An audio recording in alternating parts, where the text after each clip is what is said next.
Good day, Coach Jude and classmates. I'm Michelle Garina, the little teacher of Study of 3. Before we begin to discuss our topic, let me first introduce my members and their topics.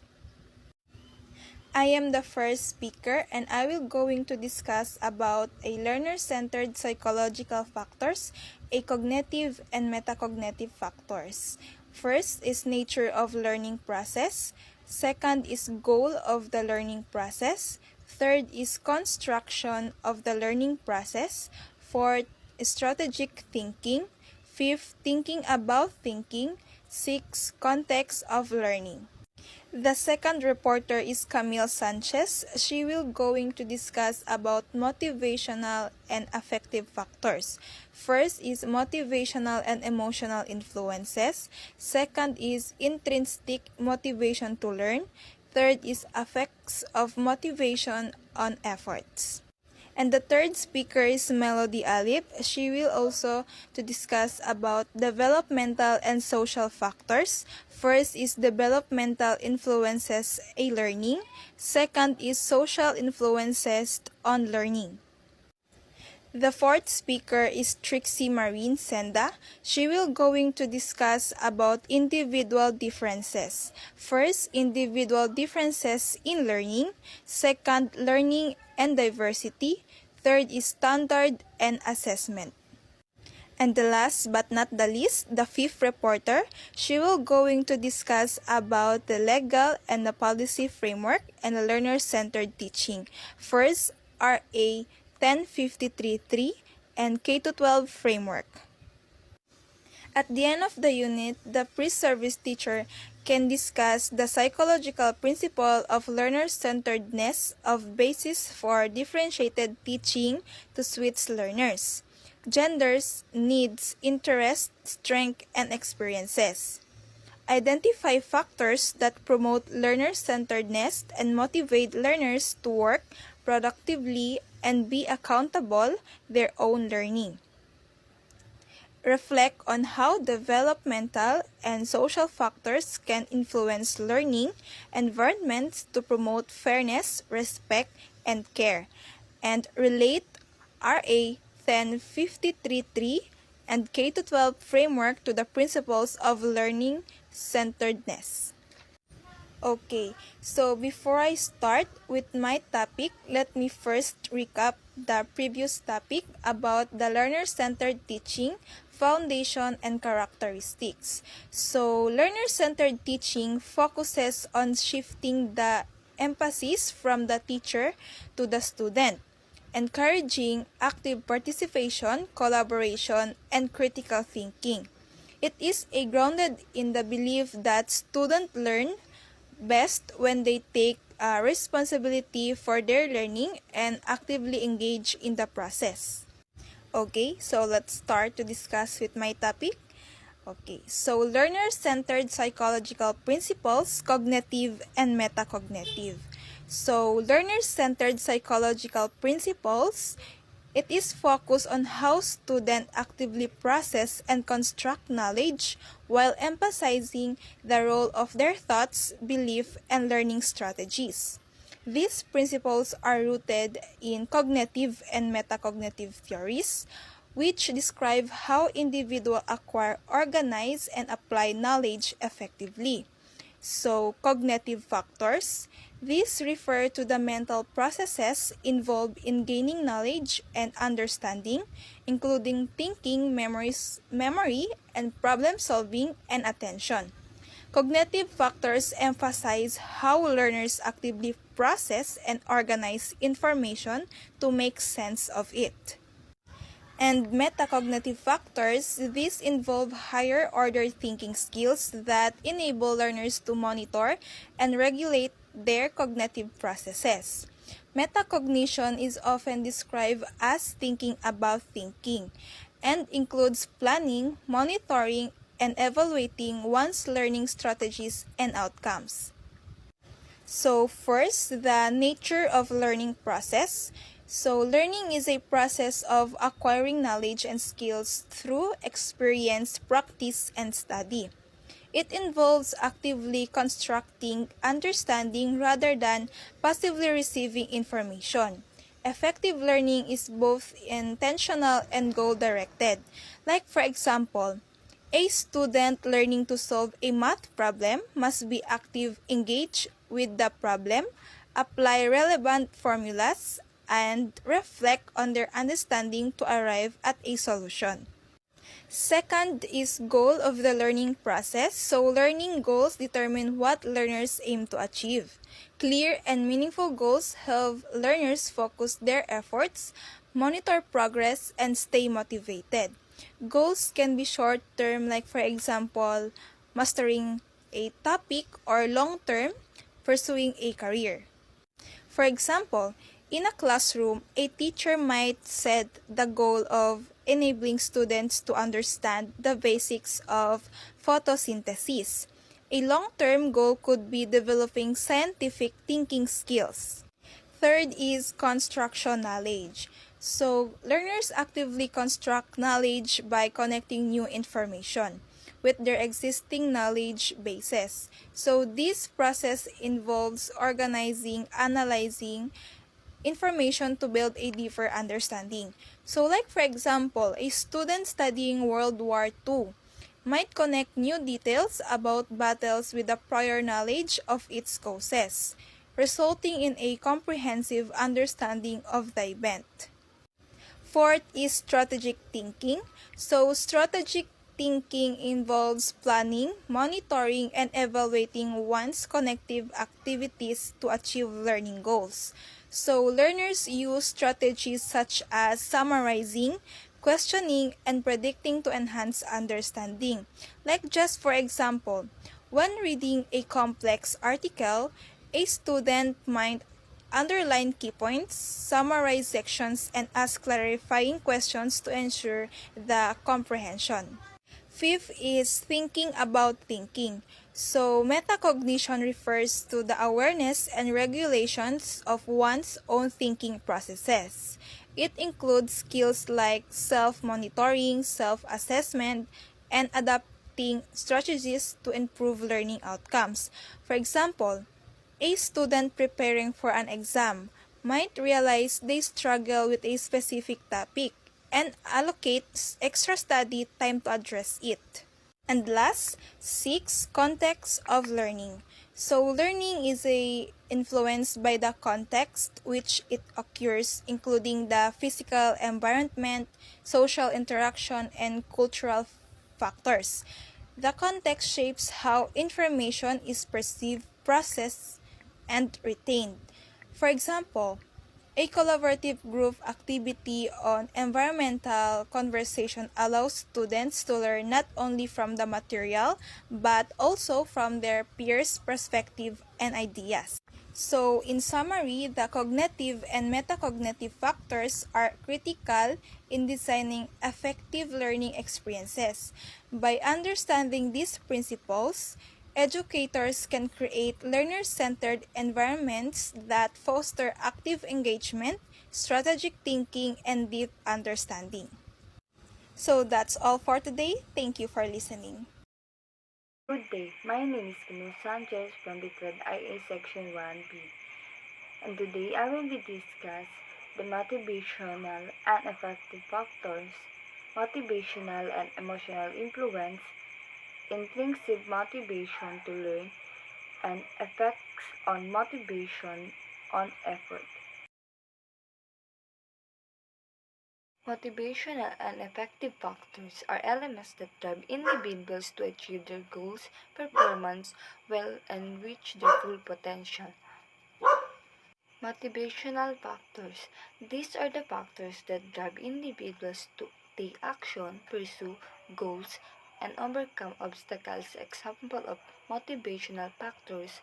Number 1, clear goals and expectation. Number 2, reward and recognition. Number 3, autonomy and independence. We also have feedback and coaching, personal growth and development, sense of pursuit and meaning, interest and enjoyment, and last, self efficiency and confidence. Motivational and emotional influence.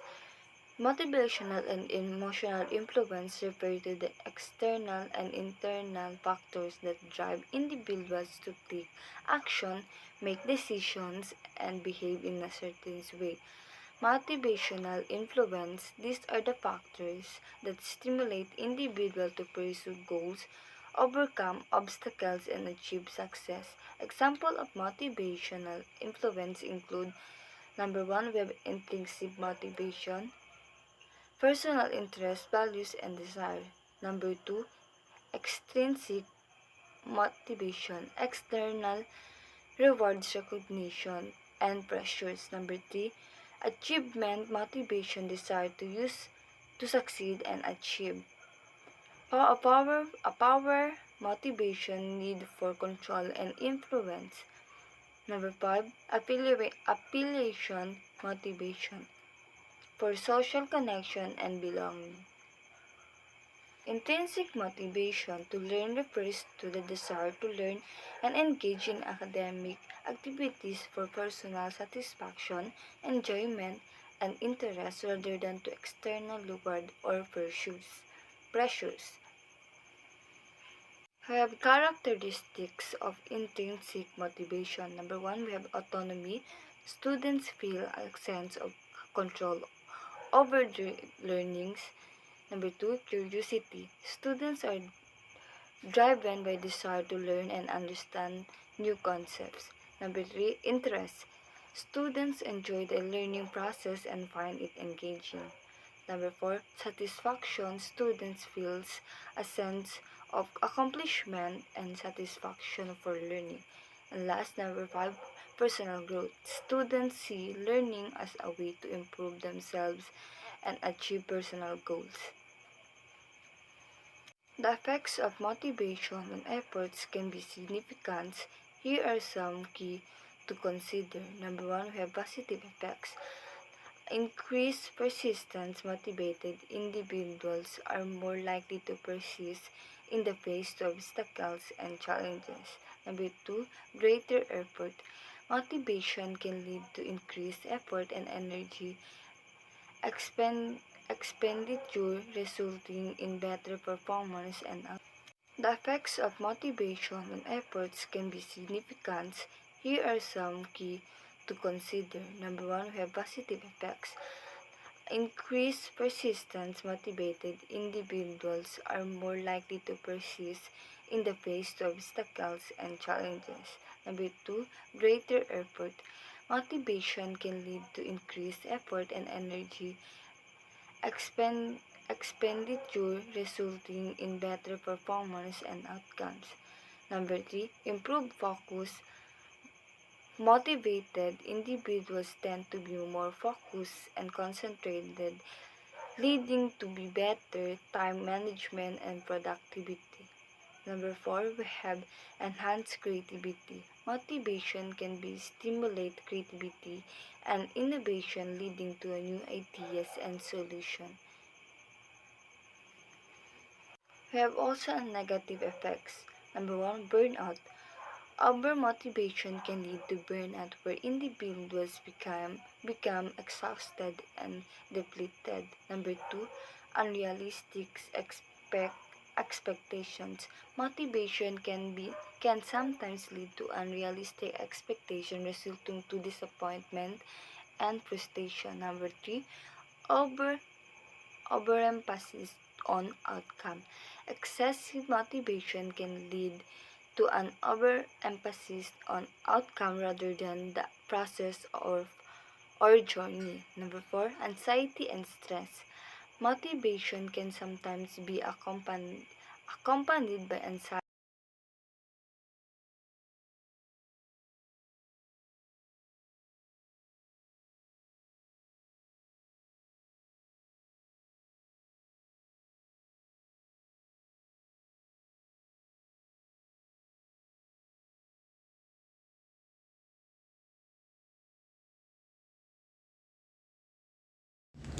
Good day, Coach Jude. Good day, classmates. My name is Melody A. Ali, BTLAD IA1B. So now I will discuss my assigned topic is all about developmental and social factors, developmental influences on learning, social influences on learning.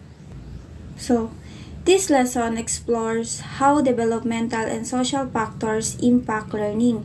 We'll examine the influence on individual growth and developmental on learning, as well as how social interaction and relationship shape learning experience.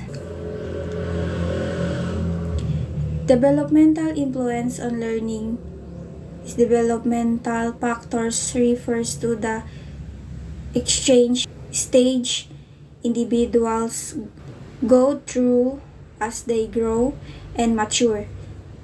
These include physical, intellectual, emotional, and social development. Individual development, each person develops their own piece with unique strengths and challenges. Learning is most effective when materials are tailored to the learner's developmental level and present on engaging way. Community factors.